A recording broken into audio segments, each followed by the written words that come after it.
오늘 이 오후 하나님께서 주시는 신은혜와 축복이 여러분 속에 풍성하게 임하기를 간절히 축원합니다. 여러분, 우리는 참 많이 원망하고 삽니다. 원망을 많이 해보셨죠? 원망할 때 기분이 어떠신가요? 어쩌면 원망과 불평을 쏟아나올 때 어떤 사람은 기분이 좋다, 아니면 통쾌한 마음이 든다, 그런 사람들도 곧 있긴 합니다. 어떤 사람들은 속에 있는 걸 가둬두지 말고 다 내뱉어라, 그래야 정신건강에 좋다, 이렇게 말하기도 합니다. 그런데 속에 있는 것을 다 내뱉었을 때 우리는 뭘 내뱉었는지를 한번 생각해 보십시오. 속에 있는 것을 내뱉는데 뭘 내뱉었느냐. 내 속에 있는 원망과 또 불평을 내뱉을 때에 내뱉은 순간 기분은 좋을 수 있을 겁니다. 속이 후련할 수 있을 겁니다. 하지만 반드시 기억해야 할 것이 하나 있는데, 하나님에 대한 원망과 불평은 하지 말아야 합니다. 무엇을 내뱉든지 내가 속 후련하면 내뱉되 그 속에 하나님에 대한 원망과 하나님에 대한 불평이 있으면 안 됩니다. 왜냐하면 21절, 27절에 보면 나를 원망하는 이 악한 회중에게 라고 하나님이 말씀하셨기 때문입니다. 그러니까 하나님은 하나님을 원망하는 무리들을 악한 회중이라고 그렇게 말씀하셨습니다. 하나님의 은혜를 모르고 자기들의 처지를 보면서 원망했습니다. 지금까지 인도해 주시고 지켜주신 그 모든 것을 다 잊은 채 자기들의 욕구가 채워지지 않으니까 하나님을 원망했습니다. 하나님께서 약속의 땅을 보여주셨고 그것이 비옥한 땅이라는 것을 보여주셨는데도 약속을 믿고 정탐한 것이 아니라 갈 수 없는 환경만 보면서 하나님을 원망했습니다. 이토록 하나님을 원망하는 것은 하나님을 멸시하는 것이고 곧 악한 무리가 되는 것입니다. 하나님은 나를 원망하는 자는 악한 회중이라고 했으니까 하나님께서 우리에게 얼마나 많은 은혜를 주셨는지 모릅니다. 침묵이라는 제목의 영화가 있는데 좀 인상 깊게 봤던 적이 있습니다. 한 회사의 회장의 딸이 새엄마로 올 여자를 차로 쳐서 죽게 합니다. 딸이. 딸은 술에 만취가 되어서 사고를 낸 겁니다. 그러니까 고의적으로 한 것은 아닌데 어쨌든 이 딸은 아무 기억이 나지 않는 거예요. 하지만 사고를 냈으니까 어쨌든 구치소에 수감되어서 이제 재판을 받게 되었습니다. 회장은 딸이 재판을 받고 또 실형을 살게 할 수 없어서 딸이 일으킨 그 사고를 자기가 일으킨 걸로 다 꾸밉니다. 모든 환경과 여건을 딸이 사고를 낸 그 장소와 똑같이 다 만듭니다. 큰 창고를 빌려다가 그 지하 아파트 같은 곳인데 똑같이 만들어서 본인이 CCTV까지 다 해서 본인이 한 걸로 만듭니다. 이 아버지가 그렇게 한 것은 이유는 딱 한 가지입니다. 자기 딸이 살인자의 보리표를 가지고 살게 하지 않기 위해서 그렇게 했습니다. 이 딸은 그 사실을 아버지가 나중에 감옥에 간 후에 알게 되었습니다. 아버지는 딸에게 너 면회 자주 올 거지? 그러면서 뒤돌아서서 이렇게 들어갑니다. 딸은 아버지의 행동과 그 마음을 그제서야 알게 되어서 하염없이 눈물을 흘리면서 영화가 이렇게 끝이 납니다. 하나님께서 우리에게 마치 그렇게 해주신 그런 분이라는 겁니다. 우리는 죄로 인해 죽을 수밖에 없는 사람들입니다. 하지만 그대로 둘 수가 없어서 예수님을 우리에게 보내주셨습니다. 그리고 나를 대신해서 죽으셨습니다. 그게 십자가에서의 죽으심입니다. 그 죽음으로 인해서 나의 모든 죄가 사함을 받게 되었습니다. 원래는 내가 죽어야 하는 건데 예수님께서 나를 살리시고 대신 죽으신 겁니다. 우리가 이 사실을 늘 기억한다면 우리는 하나님에 대한 원망을 가질 수가 없습니다. 여러분, 십자가의 그 죄사함의 은혜를 내가 잊지 않는다면, 잊지 않은 한 어찌 우리가 하나님을 원망하겠습니까? 나를 위해 예수님을 보내주셨는데. 이스라엘 백성들도 마찬가지라 해야 했습니다.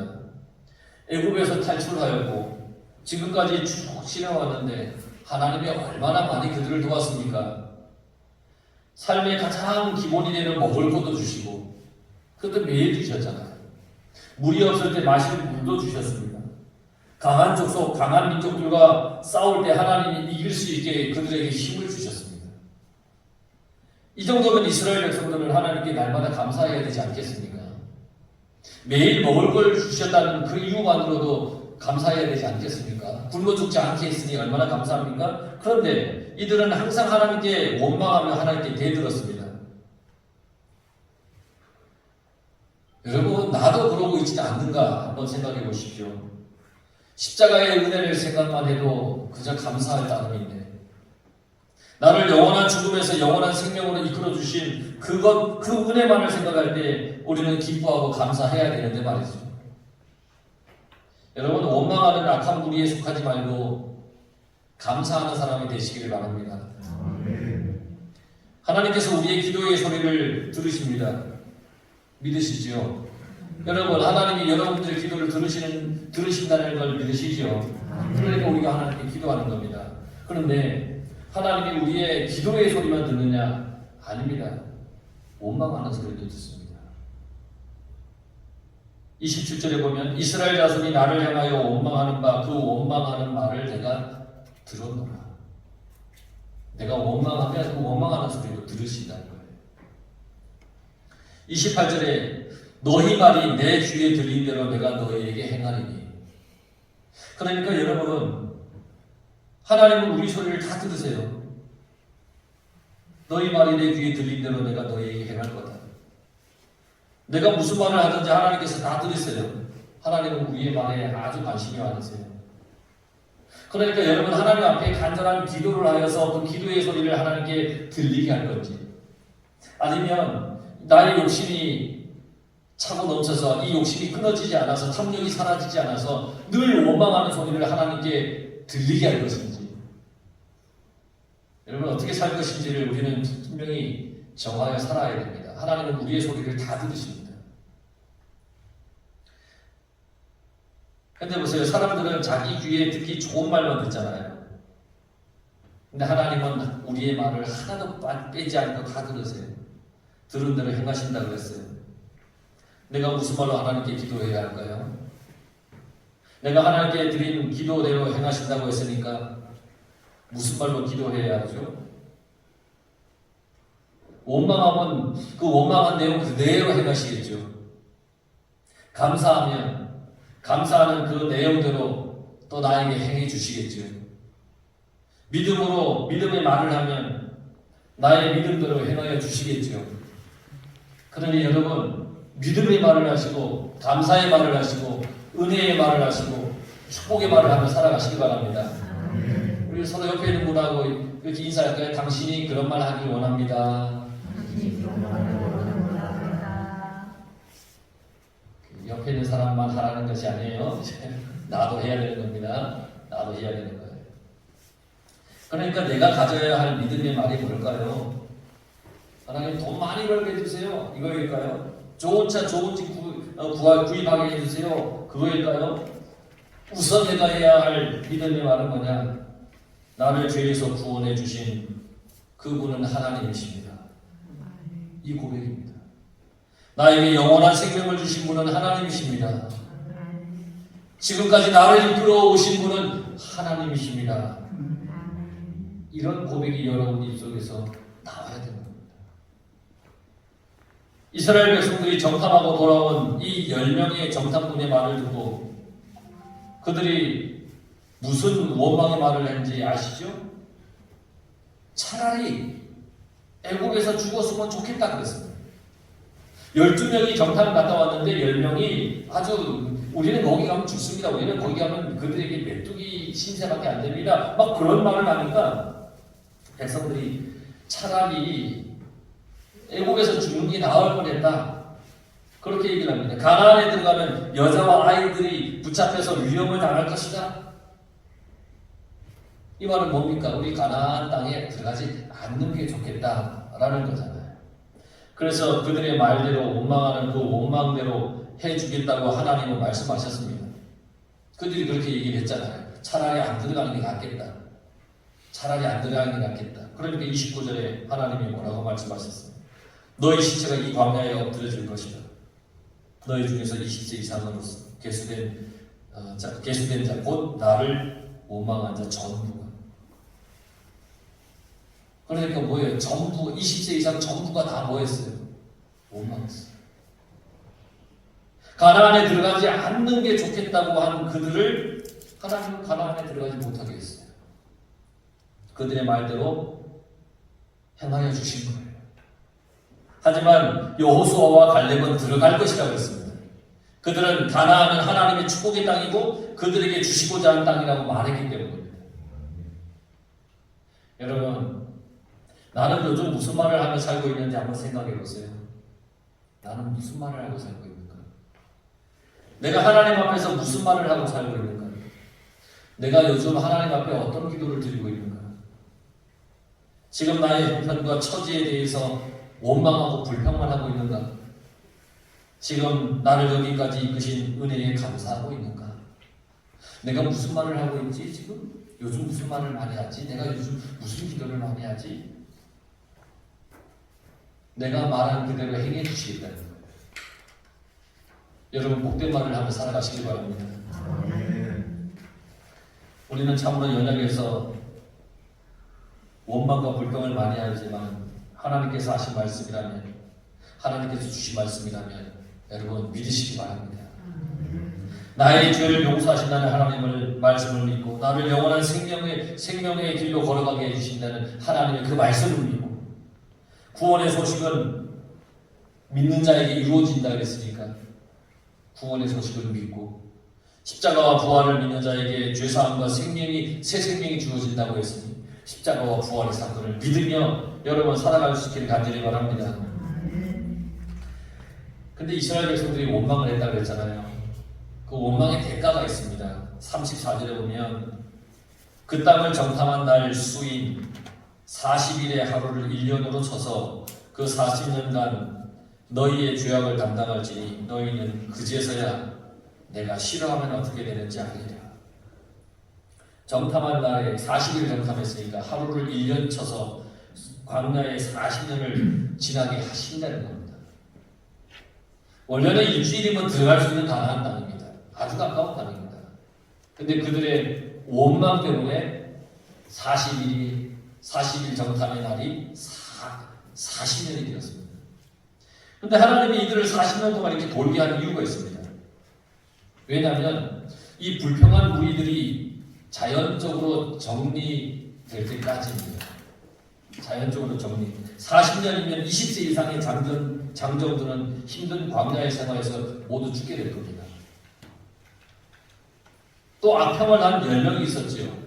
이들은 어떻게 되었을까요? 37절에 보면 그 땅에 대하여 악평한 자들은 여호와 앞에서 재앙으로 죽었고, 그러니까 40년의 광야를 돌기 전에 이미 이 10명의 이 부정적인 그 보고를 한 사람들은 죽었습니다. 다만 여호수아와 갈렙만이 생존했습니다. 왜냐하면 하나님의 약속을 믿었기 때문입니다. 하나님의 약속을 믿으면 삽니다. 영원한 약속을 믿는 자는 삽니다. 축복을 믿는 자는 축복을 받습니다. 하나님께서 하시겠다는 것을 믿는 사람은 하나님의 역사에 참여하게 됩니다. 그러니까 내 믿음이 얼마나 중요한지를 우리는 깨달아야 됩니다. 그래서 믿음은 모든 것을 가능케 하는 힘이 된다고 했습니다. 가나안에 들어가는 것은 믿음이 있어야 들어가는 겁니다. 천국은 믿음이 있어야 가는 것입니다. 하나님께서 하신 말씀을 믿는 믿음이 있어야 들어갈 수 있는 것입니다. 그래서 갈렙과 여호수아만 들어간 겁니다. 믿었기 때문에 들어간 겁니다. 그런데 어리석은 백성의 모습을 오늘 또 우리가 보게 되는데요. 모세가 하나님의 말씀을 백성들에게 전했잖아요. 그리고 39절에 보니까 백성들이 크게 실패했다고 했습니다. 광야에서 다 죽게 되었다니까 크게 슬퍼했습니다. 20세 이상의 장정은 가나안에 들어갈 수 없다는 말씀을 들어서 너무너무 슬펐습니다. 원망하고 불평한 결과가 어떻다라는 것을 듣고 자신들을 돌이켜보니까 그냥 눈물만 나는 겁니다. 하나님의 말씀에 순종하지 않은 자신들을 보니까 눈물만 나는 겁니다. 여러분, 그러면 그럴 때 우리는 어떻게 해야 되죠? 하나님께서 야단치시고 혼낼 때 어떻게 해야 됩니까? 여러분 같으면 어떻게 하시겠습니까? 회개해야 되지 않습니까? 하나님 잘못했습니다. 하나님 잘못했습니다. 하나님 용서해 주십시오. 하나님은 긍휼이 많으신 분이시잖아요. 하나님 잘못했습니다. 하나님의 뜻을 따르지 않고 말씀에 순종하지 않는 것을 지적할 때에 회개해야 되는 겁니다. 그게 맞죠. 회개해야죠. 그런데 40절을 보면 그들이 꼭 회개하는 것 같아요. 아침에 일찍 일어나 산 꼭대기에 올라가며 이르되 보소서 우리가 여기 있나이다. 우리가 여호와께서 허락하신 곳으로 올라가리니 우리가 범죄하였음이니이다. 자신들이 하나님의 말씀을 듣지 않았으니까 그게 죄라는 거예요. 그리고 하나님께서 허락하신 곳으로 가겠다는 거예요. 회개하고 회개에 합당한 행동을 하고 있는 것 같죠? 꼭. 그런데 하나님이 뭐라고 하셨어요? 그들에게 너희 가나안 땅 못 들어간다라고 말씀하셨잖아요. 근데 지금 백성들은 뭐라고 하는 거예요? 아니에요, 갈 거예요, 갈 거예요. 이러고 있잖아요. 하나님은 너희들 못 가.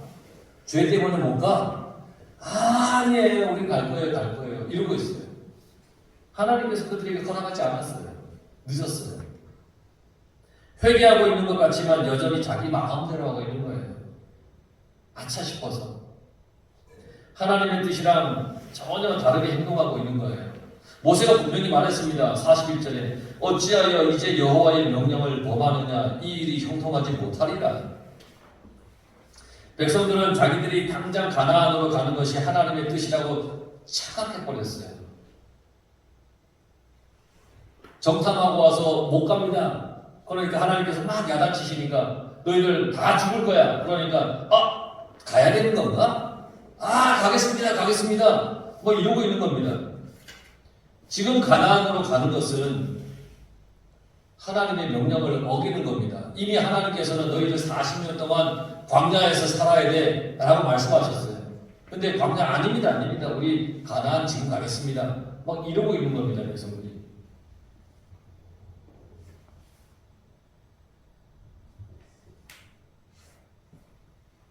(25절) 말씀에 보면 확실히 알 수 있어요. 너희는 내일 돌이켜 홍해길을 따라 광야로 들어갔지나. 하나님은 이스라엘을 광야로 가라고 했어요. 지금 가나안으로 가라고 하지 않았어요. 지금 가나안으로 가봐야 하나님께서 함께하지 않는다는 거예요. 43절 끝에 한번 보세요.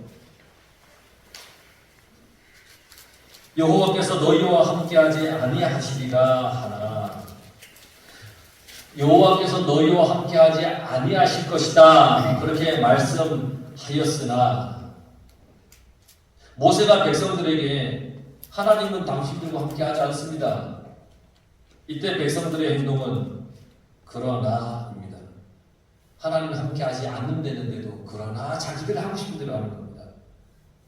44절에 보면 그들이 그래도 라고 했잖아요.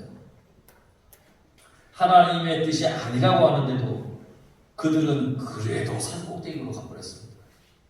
하나님이 아니라는데 그래도 그들은 물러가 버렸습니다. 잘 보세요. 성경에 하나님의 언약궤와 모세는 진영을 떠나지 않았다 그랬죠. 그 진영이 그대로 있습니다. 그런데 이스라엘 백성들은 자기 마음대로 하나님을 앞서서 움직였습니다. 이스라엘 백성들이 움직이는 것은 어느 때 움직일 수 있는 거예요? 하나님의 구름 기둥과 불 기둥이 움직일 때 그들이 움직이는 거예요. 그런데 이들은 모세의 경고에도 불구하고 그래도 움직이고 말았습니다. 아니라고 하는데도 움직이고 말았습니다. 여러분, 순종의 때가 있습니다. 해야 할 때 할 수 있을 때가 있습니다. 하나님께서 말씀하실 때, 하나님께서 원하실 때 해야 합니다. 순종의 때를 내가 정하면 안 됩니다. 하나님이 야단치시면 회개해야 합니다. 잘못했습니다. 용서해 주십시오. 해야 합니다. 근데 하나님께서 야단치시니까 저 가나안 땅 못 간다 그러니까 자기가 정하고 다시 자기들이 산 꼭대기에 올라가는 겁니다. 나 가나안 땅 가겠다고. 예수님께서 밤새 허탕치고 돌아온 그 베드로에게 너 깊은 곳에 그물 내려라 라고 말씀하실 때 베드로는 말씀에 의지해서 내가 깊은 곳에 그물을 내리겠습니다 라고 했습니다. 순종의 때에 순종해야 되는 겁니다. 자기 마음대로 하면 안 됩니다. 신앙생활은 내 마음대로 하는 것이 아닙니다. 이스라엘은 고집을 피웠습니다. 하나님께서 아니라고 하는데 자기 고집대로 했습니다. 하나님께서 아니라는데 한번 해보자는 고집을 피웠습니다. 신앙생활은 나의 고집대로 하는 게 아닙니다. 신앙생활은 하나님의 말씀대로 하는 겁니다. 우리 성도들은 말씀대로 하시기 바랍니다. 자기 생각대로 하지 마십시오. 순종할 때 가나안으로 인도하는 하나님의 은혜를 만나는 겁니다. 순종할 때 주님 주시는 은혜와 축복으로 살아가는 것이고 순종할 때 저 천국에 우리가 가는 것입니다. 여러분 늘 순종하는 우리 성도들이 다 되어서 하나님의 뜻을 따라 살아가는 복된 삶을 살기를 간절히 축원합니다. 기도하겠습니다.